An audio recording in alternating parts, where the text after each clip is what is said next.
నమస్తే. ఇన్నాళ్ళు నన్ను సపోర్ట్ చేస్తూ, ఎంకరేజ్ చేస్తూ మీ ప్రేమని నాకు అందిస్తున్న ప్రతి ఒక్కరికి కృతజ్ఞతలు. అలాగే ఈ వీడియో కూడా ఖచ్చితంగా మీకు ఉపయోగపడుతుంది. లైక్, షేర్ అండ్ సబ్స్క్రైబ్ చేసి మీ సపోర్ట్‌ని నాకు అందించండి. అలాగే ఈ వీడియో పట్ల మీకున్న అభిప్రాయాన్ని కామెంట్ సెక్షన్‌లో కామెంట్ చేసి తెలియజేయండి. ఇప్పుడు వీడియోని చూద్దాం. జ్యోతిష్య శాస్త్రం ఒక అద్భుతం. వేదాంగమైన జ్యోతిష్య శాస్త్రం అనేటువంటిది మానవ జీవన గమనానికి ఒక వరం. జ్యోతిష్య శాస్త్రం నీ జీవితంలో వెలుగునింపే ఒక భాష. ఆ భాష నీకు అర్థమైతే ప్రకృతి నీతో మాట్లాడుతుంది. అస్ట్రాలజీ నేర్చుకోవాలి అనుకునే వారికి అద్భుత అవకాశం. మురళీధర శర్మ గారి అస్ట్రాలజీ క్లాసెస్ అతి త్వరలో మొదలు కాబోతున్నాయి. 100% జాబ్ గ్యారంటీ. వివరాల కొరకు సంప్రదించండి. నమస్తే, వెల్కమ్ టు అవర్ ఛానల్. నేను పద్మిని. ప్రస్తుతంతో పాటు ప్రముఖ ఆధ్యాత్మికవేత్త, జ్యోతిష పండితులు, అమ్మవారి సేవకులు, దత్త గణపతి ఉపాసకులు మురళీధర శర్మ గారు మనతో పాటు ఉన్నారు. మాట్లాడదాం. నమస్కారం అండి. మహాదేవ. రాశి ఫలాలు చెప్తూ ఉన్నారు. శ్రావణ మాసంలో కన్యా రాశి వారికి ఎలా ఉండబోతోంది మురళి గారు? తప్పకుండా అమ్మా. కన్యా రాశి వారిని చూసుకున్నట్టయితే 2023లో చాలా ఇబ్బందికరమైనటువంటి పరిస్థితులు ఎదుర్కొనేటువంటి వారికి మరి యొక్క ఆగస్టు నెలలో గురువు మీకు ఆల్రెడీ మేలోనే అద్భుతమైనటువంటి స్థానానికి వచ్చినప్పటికీ కూడా 9లోకి ఇంకా ఏవో కొన్ని ఇబ్బందికరమైనటువంటి సంఘటనలు అయితే నడుస్తూ ఉన్నవి. ఇక్కడ వ్యాపారస్తులకు కొంత వ్యాపారంలో ఒడిదుడుకులు కావచ్చును, లేదా భార్యాభర్తలకు సంబంధించి కోర్టు దాకా వెళ్ళినటువంటి ఇష్యూస్ ఏవైతే ఉన్నాయో వాటికి సంబంధించినటువంటి ఇబ్బందికరమైనటువంటి పరిస్థితులు కావచ్చును. అదేవిధంగా వివాహం, ఎవరైతే వివాహం చేసుకొని కూడా భార్యాభర్తలలో ఇబ్బందికరమైనటువంటి పరిస్థితులు ఫేస్ చేస్తూ ఉన్నారు. మరి వీరందరికీ కూడా మరొకసారి చూసుకున్నట్టయితే ఈ యొక్క ఆగస్టు నెలలో మరి కన్యా రాశి వారికి ఉదాహరణకు చూసుకున్నట్టయితే మనకు కొంచెము ఏదో రకంగా ధన నష్టం అయితే కనబడుతూ ఉంది. రెండవది, సోదరులకు సంబంధించినటువంటి ఇబ్బందికరమైనటువంటి వాతావరణాలు, కోర్టు కేసుల యందు తప్పకుండా కూడా జయము జరిగేటువంటి పరిస్థితి ఉంది. రుణ బాధలు ఏవైతే ఉన్నాయో అవి కొంత మేరకు తొలగిపోయేటువంటి పరిస్థితి ఉంది. బంధుమిత్రులకు సంబంధించి చక్కగా కలవడం కావచ్చును, ఏదైనా తీర్థయాత్రలకు కావచ్చును, లేదా ఏవైనా ఫంక్షన్ లాంటివి జరిగేటువంటి పరిస్థితులు ఉన్నవి. ఇంకా వ్యాపారము ఎవరైతే ఉన్నారో వారికి మాత్రము కొంత ధన నష్టం అయితే కలిగేటువంటి పరిస్థితి ఉంది.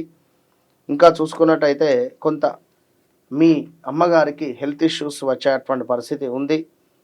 కొంతమందికి మీ జాతకంలో చంద్రుడు బాగా ఉంటే హెల్త్ ఇష్యూస్తో బాధపడేటువంటి మీ యొక్క అమ్మగారు తప్పకుండా ఆ యొక్క ఇబ్బంది నుండి తొలగిపోయే పరిస్థితి ఉంది. ఇక్కడ అర్థం చేసుకోండి, మీ జాతకంలో చంద్రుడు కనుక అష్టమంలో కానీ లేదా ఈ యొక్క వృచ్చికంలో కానీ నీచపడి ఉన్న ఇబ్బందికరంగా ఉంటుంది. మరి ఇంకా చూసుకుంటే కొంత మేరకు అభివృద్ధికరమైనటువంటి పరిస్థితి అయితే కనబడుతుంది ఎవరికి? మనకు ఈ యొక్క కన్యా రాశి వారికి. ముఖ్యంగా చూసుకుంటే 9వ స్థానంలో గురువు ఉన్నాడు, అద్భుతమే.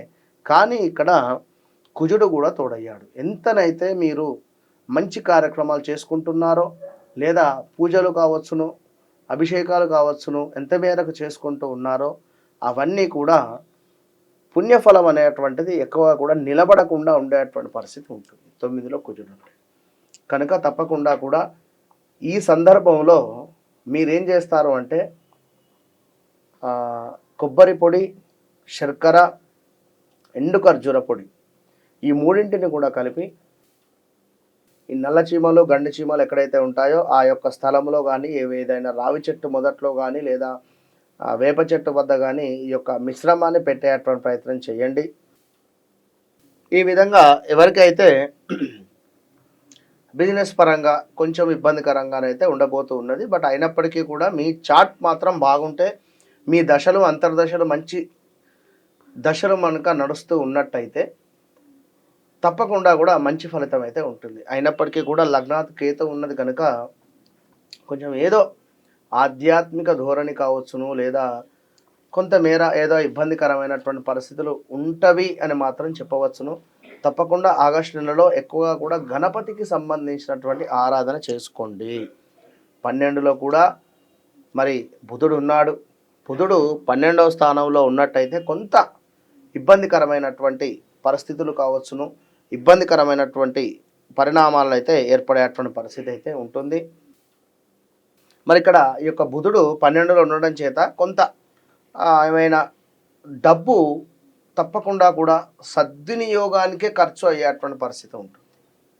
ఓకే, కొంచెం ఏదో తెలియని విషయం తెలవడం కానీ, చక్కటి జ్ఞానం ఏర్పడడం కానీ ఇలాంటివి ఎదుర్కొనేటువంటి పరిస్థితి ఉంది.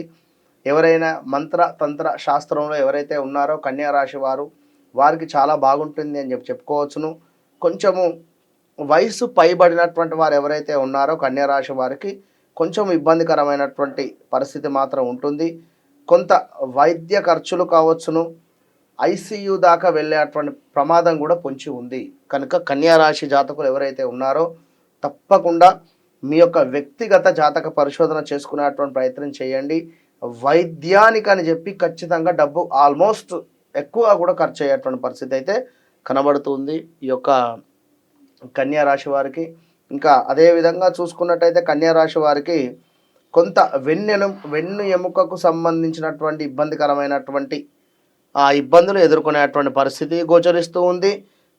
ఎట్ ద సేమ్ టైం ఎవరైతే కన్యా రాశి వారు ఈ యొక్క సిఏ కావచ్చును, చార్టెడ్ అకౌంటెంట్ అంటే అదే ఇంజనీరింగు ఈ ఫీల్డ్లో ఉండేటువంటి వారికి చాలా బాగుంది అని చెప్పుకోవచ్చును. ఆ ఫీల్డ్లో ఉండేటువంటి వారికి ఎంతేమైనా కూడా మీరు ఎంత కష్టపడినప్పటికీ కూడా పేరు మీదైనా ఇంకొకరికి మాత్రం వెళ్ళేటువంటి పరిస్థితి ఉంటుంది. అంటే కష్టం మీది, పేరు ఇంకొకరికి అనేటువంటి విధంగా ఈ యొక్క నెలలో మీరు ముందుకు వెళ్ళేటువంటి. రైట్ అండి, చాలా చక్కగా వివరించారు. చెప్పినటువంటి సూచనలు ఖచ్చితంగా దృష్టిలో పెట్టుకుని శ్రావణ మాసం అంతా కూడా చాలా జాగ్రత్తగా ప్లాన్ చేసుకుంటూ చాలా పీస్ఫుల్ గా వెళ్ళాలి వీళ్ళకని మనస్ఫూర్తిగా కోరుకుంటూ ఇక నెక్స్ట్ ఎపిసోడ్ లో తులారాశి గురించి మాట్లాడుకుందాం. నమస్కారం అండి.